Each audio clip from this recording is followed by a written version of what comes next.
아멘. 예, 감사합니다. 네. 요즘에 제가 많이 보는 기사 중에 하나가 우주 천체에 대한 것입니다. 특별히 요즘에 제임스 웹 망원경을 우주로 작년에 크리스마스 때 쏘아 올렸는데 그 우주에서 그 망원경이 적외선 촬영을 통해서 우주의 모습을 더 자세히 우리들에게 보여주고 있습니다. 또 우리나라는 최근에 금년 들어서 누리호 또 다누리호 이것들을 발사해서 달을 탐사하는 일을 하고 있고 앞으로 2031년이나 32년에 달에 기지를 건축하고자 노력을 하고 있습니다. 또 그곳을 기점으로 해서 과학이 더 발전하게 되면 화성까지 가고자 계획을 하고 있습니다.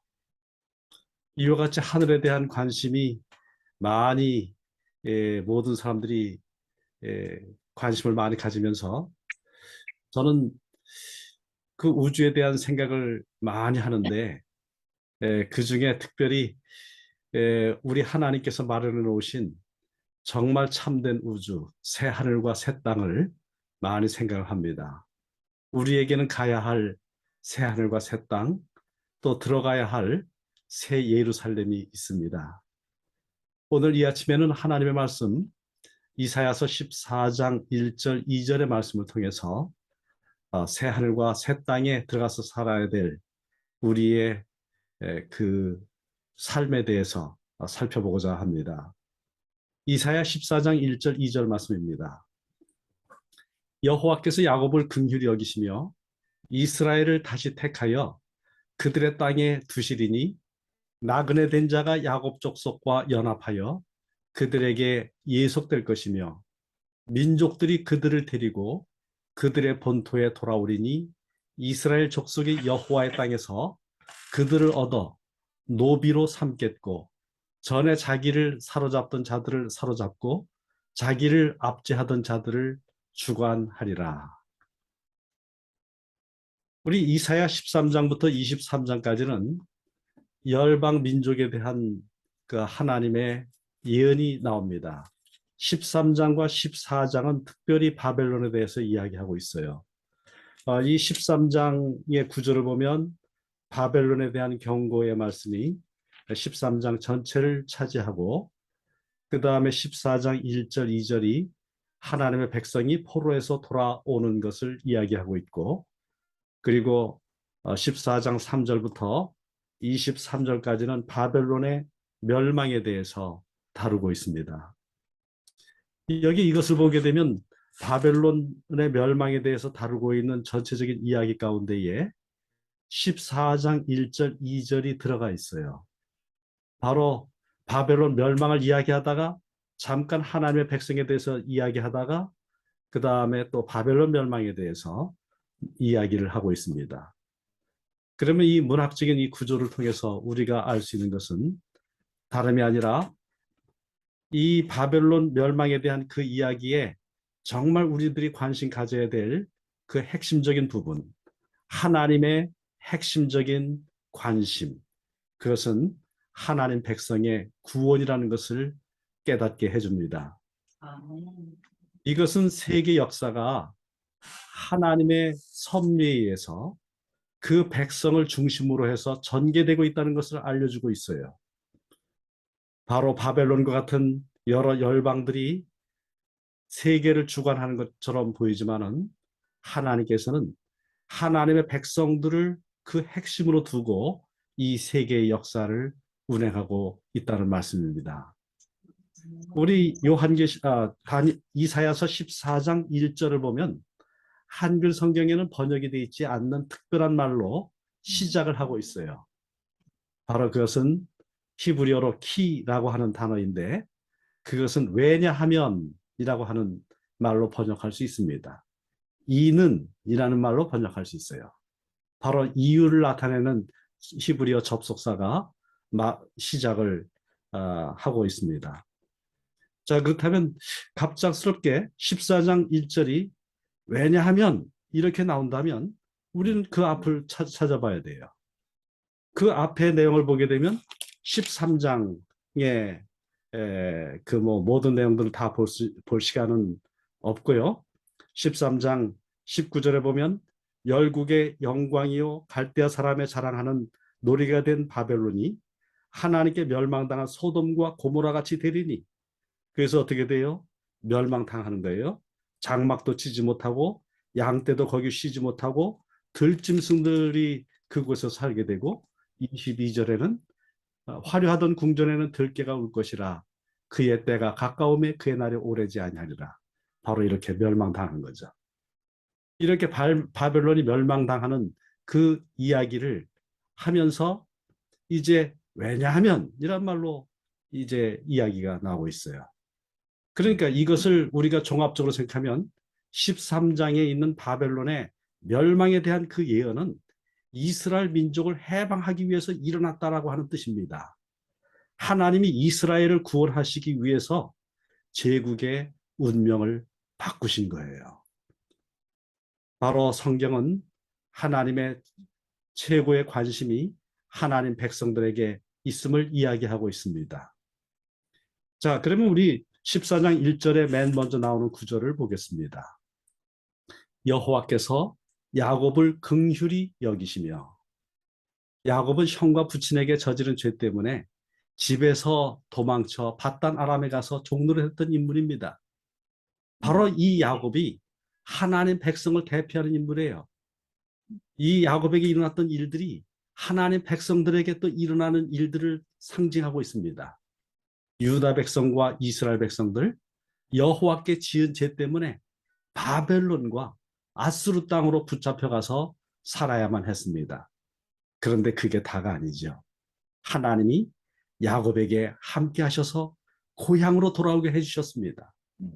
야곱의 후손들을 다시 고향 땅 예루살렘으로 돌아오게 하시는 일을 하나님께서 하시겠다고 약속하신 것입니다.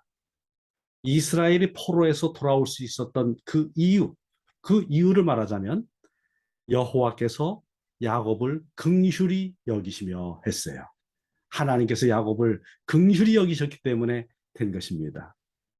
여기 긍휼히 여긴다, 불쌍히 여긴다라고 하는 그 단어가 원어 성경 가운데서는 라함인데, 이것에 같은 기원을 갖고 있는 말을 보게 되면 이 긍휼히 여긴다라고 하는 말은 레헴, 어머니의 자궁을 뜻하는 말입니다. 어머니 태를 뜻하는 말이에요.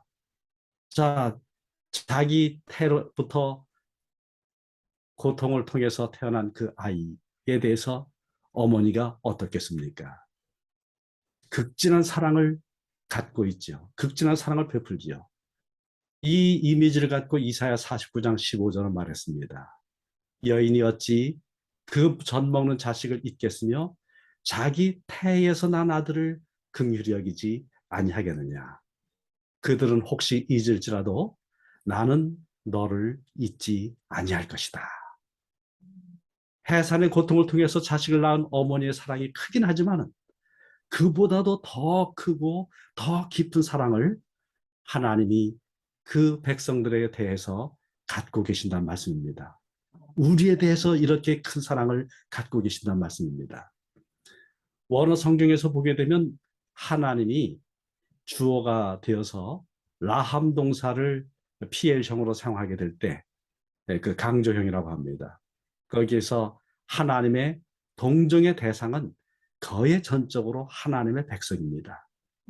하나님이 다른 누구보다도 거의 전적으로 하나님 백성에 대해서 어머니의 그 깊은 사랑을 갖고 있다는 말씀이에요. 그런데 예수님께서 이 땅에 오셨어요. 예수님께서 오셨을 때에 마태복음 9장 36절을 보게 되면 그 백성들에 대해서 이렇게 말했습니다. 무리를 보시고 불쌍히 여기시니 이는 그들이 목자 없는 양과 같이 고생하며 기진함이라. 히브리어 신약 성경은 여기에 그의 마음이 혹은 동정심이 불타는 듯 하겠다라고 해서 우리가 그 이사야서에서 본 그 낱말을 사용하고 있습니다. 무리를 불쌍히 여긴다. 그런데 그의 마음이 또는 동정심이 불타는 것 같이 해서 예수님이 제자들을 파송하게 되죠. 근데 이렇게 마음이 불타는 것 같다라고 하는 그 똑같은 그 예수님의 마음을 표현한 그 표현이 우리 구약 성경의 말씀을 찾아보니까 열왕기상 3장 26절에 나와요. 그 산 아들의 어머니 되는 여자가 그 아들을 위하여 마음이 불타는 것 같아서 왕께 아뢰되 청하건대 내 주여 산 아이를 그에게 주시고 아무쪼록 죽이지 마옵소서. 이것이 누구에 대한 얘기인지 아시잖아요. 그죠? 솔로몬이 바로 자기 앞에 와서 이 살아있는 아이는 내 아이입니다 하고 이야기하고 있었던 두 명의 그 창기들을 향해서 그 창기와의 그 사이에서 벌어졌었던 그 이야기입니다.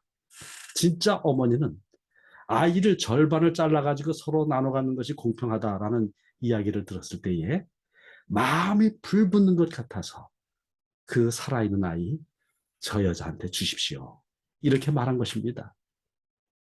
자, 그렇다면 우리가 이 말씀을 배경으로 해서 마태복음 9장 36절의 말씀을 생각을 해본다면 어떻게 해서든지 자기 백성을 살리고 그 백성을 통해서 온 인류를 살리기 위해서 예수님께서 그 12제자를 선택하시고 또한 그들을 파송하셨다는 말씀입니다. 또한 이스라엘 민족을 바벨론에서 구원하신 것은 하나님이 어떻게 해서든지 이 인류를 구원하시고자 하는 그런 마음이 있었기 때문에 그들을 회복하셨다는 말씀입니다. 성육신과 갈바리 희생은 죄인을 향한 아버지 하나님의 무궁한 사랑과 독생자 예수 그리스도의 자기 희생적인 무화적인 사랑을 보여줍니다. 우리가 죄로부터 구원받은 것은 전적으로 하나님께서 사랑하시기 때문에 이루어졌습니다. 여기 말씀 가운데 보게 되면 이제 14장 1절은 다시 말합니다. 이스라엘을 다시 택하여 그들의 땅에 두시리니 그렇게 말했어요. 다시 택하여 그들의 땅. 그들의 땅은 어디입니까? 가나안 땅이죠. 여기서 우리는 새로운 출애굽의 모티브를 볼 수가 있습니다. 애굽 땅의 히브리인들에게 주어졌던 선택과 가나안 정착이라는 특권이 바벨론 땅에 있는 유다인들에게 갱신되었습니다.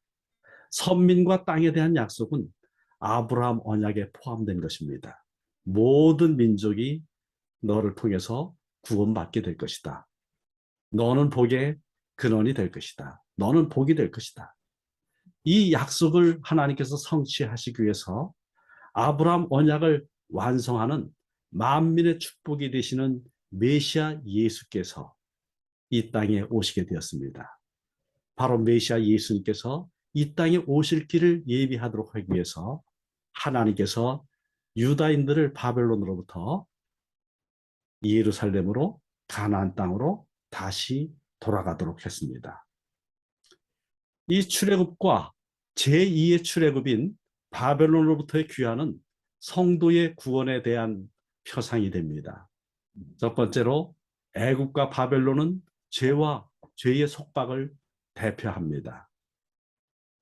출애굽기 1장 14절에 보면 어려운 노동으로 그들의 생활을 괴롭게 하니 곧 흙 이기기와 벽돌 굽기와 농사의 여러 가지 일이라 그 시키는 일이 모두 엄하였더라. 애굽에서 이렇게 살았습니다. 진흙을 이기면서 살았습니다. 그것은 이제 그런데 그들이 애굽에서 가나안 땅으로 들어왔지만 구원받았지만 그들이 다시 바벨론으로 붙잡혀가게 되었어요. 그것은 바벨론에 가게 된 것은 저들의 죄악 때문입니다. 그런데 그 죄값에 대해서 이사야 40장 2절은 말합니다. 너희는 예루살렘의 마음에 닿도록 말하며 그것에게 외치라. 그 노역의 때가 끝났고 그 죄악이 사함을 받았느니라. 그의 모든 죄로 말미암아 여호와의 손에서 벌을 배나 받았느니라. 바로 하나님께서 이 죄의 속박에서 건져주셨어요. 그렇게 건져주시기 위해서 다시 하나님께서 이스라엘 민족을 당신의 백성으로 선택하셨습니다. 이렇게 선택한 이스라엘에 대한 하나님의 선택은 하나님이 무조건 사랑하시기 때문에 이루어진 일입니다. 출애굽할 때 하나님의 이와 같은 무조건적인 선택, 사랑에 기인한 무조건 선택을 신명기 7장 7절로 8절에 말했습니다. 여호와께서 너희를 기뻐하시고 너희를 택하시면 너희가 다른 민족보다 수요가 많기 때문이 아니니라. 너희는 오히려 모든 민족 중에 가장 적으니라.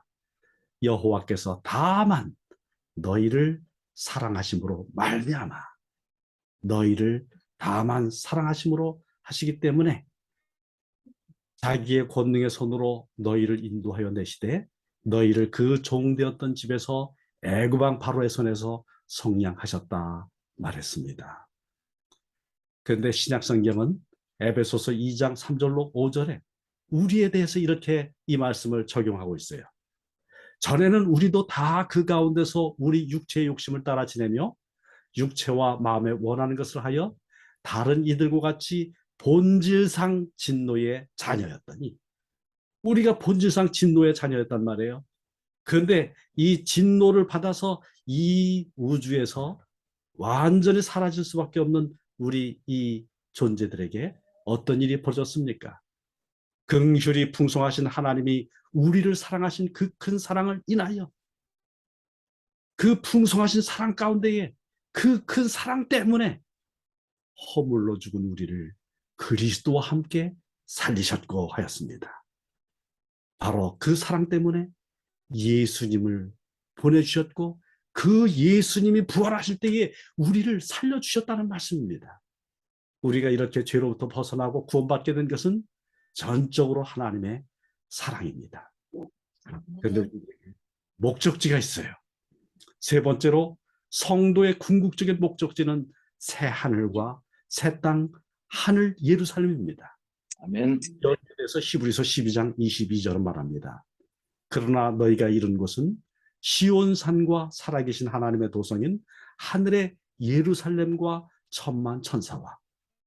히브리서 12장은 예수 그리스도의 십자가의 보혈을 통해서 또 예수님의 부활 승천을 통해서 우리가 어떤 존재가 어떤 신분이 되었는지를 이야기하고 있는데, 우리가 이미 하나님의 거룩한 시온산에 들어갔고 하나님의 도성인 하늘의 예루살렘에 들어간 사람인 것처럼 이야기하고 있어요.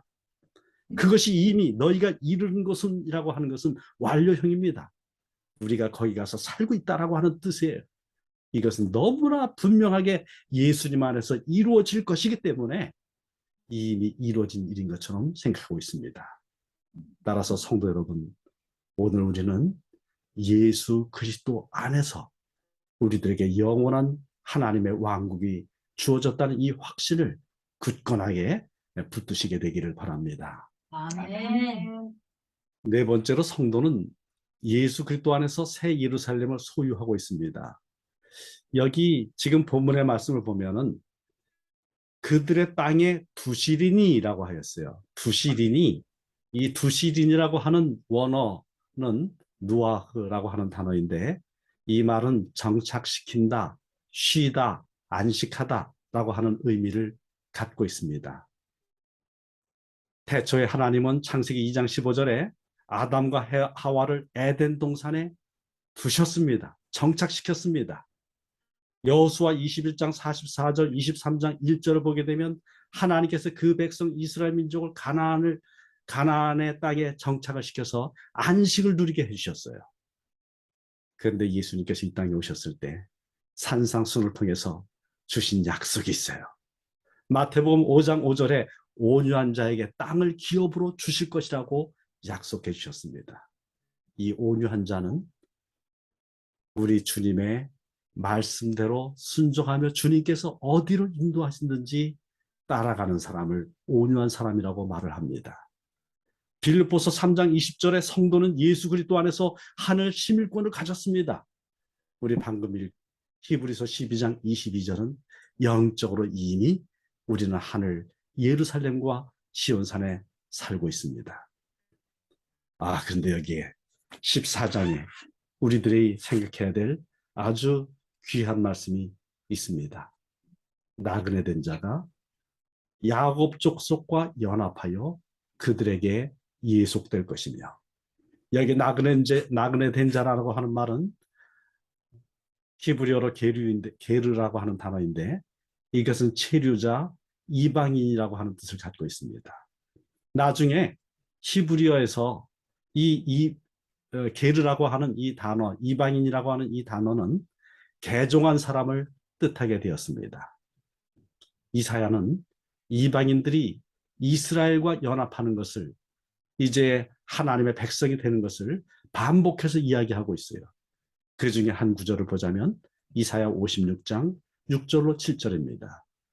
또 여호와와 연합하여 그를 섬기며 여호와의 이름을 사랑하며 그의 종이 되며 안식일을 지켜 더럽히지 아니하며 나의 언약을 굳게 지키는 이방인마다 내가 곧 그들을 나의 성산으로 인도하여 기도하는 내 집에서 그들을 기쁘게 할 것이며 그들의 번제와 희생을 나의 제단에서 기꺼이 받게 되리니 이는 내 집은 만민이 기도하는 집이라 일컬음이 될 것임이라 했습니다. 새 언약의 백성은 민족적인 제한을 넘어서 하나님을 경외하는 이방인들을 그 속에 품게 될 것이었습니다. 이방 땅에 가가지고 이스라엘 민족이 참으로 큰 고통을 겪었어요. 많은 고난을 겪었어요. 가나안 땅에서 쫓겨나서 이방 세계로 가서 살아야만 했었던 그 디아스포라는 이방 땅에 흩어져 사는 그 기간 동안에 그 민족에게 원래 주어졌던 선교 사명을 행할 수 있는 기회를 갖게 되었습니다.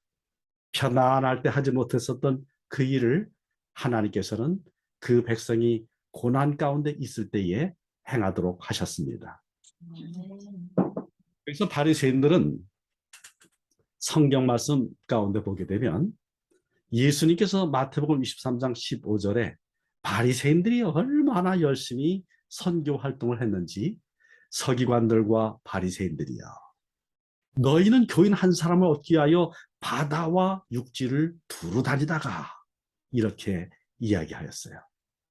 정말 이와 같이 이것은 야단치는 예수님의 그 혹독한 견책의 문맥 가운데서 나오는 말씀이긴 하지만, 바로 이 부분은 상당히 긍정적인 요소를 갖고 있죠. 교인 한 사람을 얻기 위하여 바다와 육지를 두루 다니다가, 바로 이들을 통해서 이방인들이 여호와 종교를 개종하는 일들이 많이 벌어졌습니다. 이렇게 여호와 종교를 개종하게 될 때에 랍비들은, 개종한 사람들은 필히 할례를 받고 침례를 받고 또 제사를 받아야 된다, 이렇게 이야기했지만, 예수 그리스도의 종교 기독교에서는 우리의 그 선배들이 다름 아닌 침례만 받도록 하였습니다. 연합하다, 예속하다, 이와 같은 표현은 다름 아니라 이 그리스도교가 유대교와 완전히 결별된, 히브리인들의 신앙과 완전히 결별된 신앙이 아니라 바로 히브리인들의 신앙 가운데에, 신앙적 전통에 매우 깊게 뿌리를 박아야 될 것을 강조하고 있는 말씀입니다. 바로 이것을 로마서 9장 4절로 5절에서 바울은 말했습니다. 히브리인들이 갖고 있는 그 신앙 전통 가운데 우리 기독교인들이 유지하고 그것을 발전시켜야 될 그 귀한 신앙적인 전통이 무엇인가? 그들에게 넘겨받은 위대한 신앙 유산, 양자됨입니다. 우리는 진노의 자식이 아니라, 마귀의 자식이 아니라 하나님의 자녀가 되었어요. 영광, 언약, 율법, 예배, 약속, 믿음의 조상, 무엇보다 메시아 예수 그리스도, 바로 이것은 우리가 구약 성경을 통해서 우리들에게 이루어온 바로 놀라운 하나님의 축복의 유산입니다.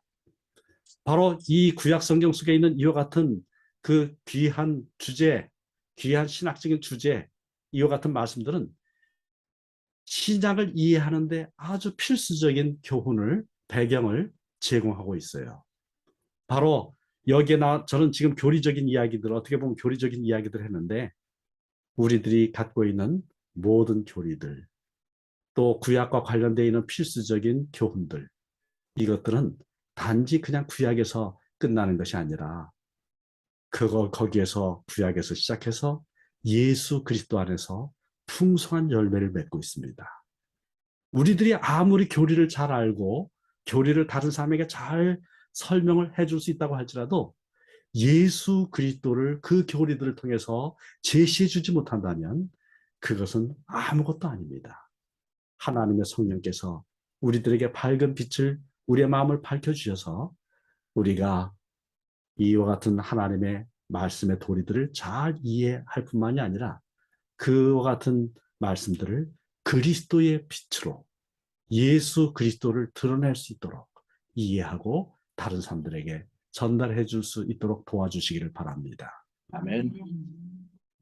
14장 2절입니다. 이스라엘 족속이 여호와의 땅에서 그들을 얻어 노비로 삼겠고 전에 자기를 사로잡던 자들을 사로잡고 자기를 압제하던 자들을 주관하리라. 열방이 이스라엘을 섬기는 것으로 나와 있지요.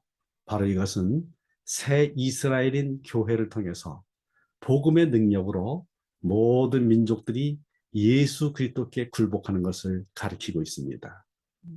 모든 민족이 예수 그리스도께 굴복하는 그 일, 이와 같은 일은 강압이나 폭력에 의해서 이루어지지 않습니다.